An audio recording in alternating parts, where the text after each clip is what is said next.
dalawang muscle yung kumikilos. Mag-iisip ako from below.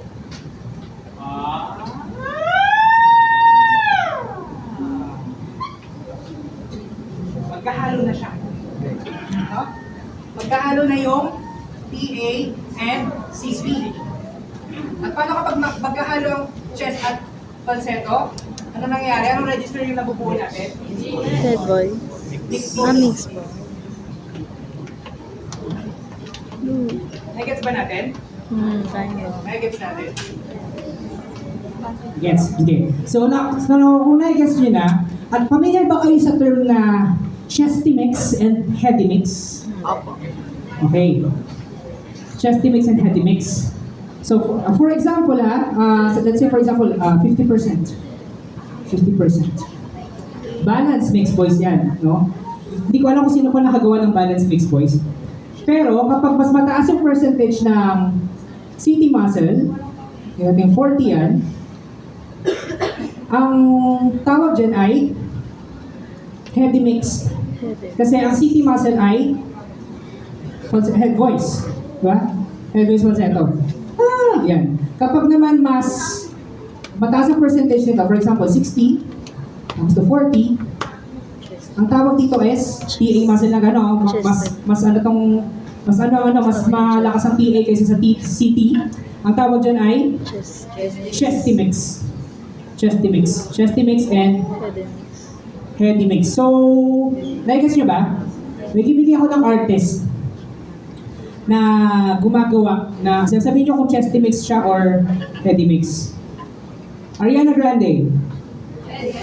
Heady mix. So, ibig sabihin, mas malakas yung percentage ng CT muscle niya kaysa for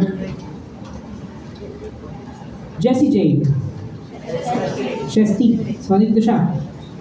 Nai-guess nyo? Anong gusto niyong matutunan? Yung kay Ariana o kay Parehas. Ha? Chesty. Usually kasi parang gusto natin lagi na malakas yung boses natin. Kasi kapag chest voice, di ba, mas malakas yung boses mo. Kasi sa chest voice, ang vocal cords mo dyan is close. Talagang super close siya. Pagdating sa head voice, medyo open, close pa rin siya pero sa ibang register ka na. Pero pag nag-falsetto ka, medyo siya, loose. Kaya mahina siya. Mahina, less powerful. Ngayon, kung mas mataas yung percentage ng PA muscle, yung chest voice, ibig sabihin, mas malakas siya. Mas powerful siya. Hindi ko kaya talaga eh. What? Hey! Chesty mix. Yung kaninang kinakanta natin, yun.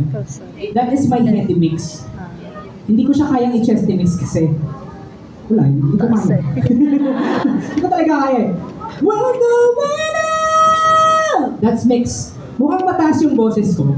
So parang mukha akong bumibirit. Pero hindi siya birit.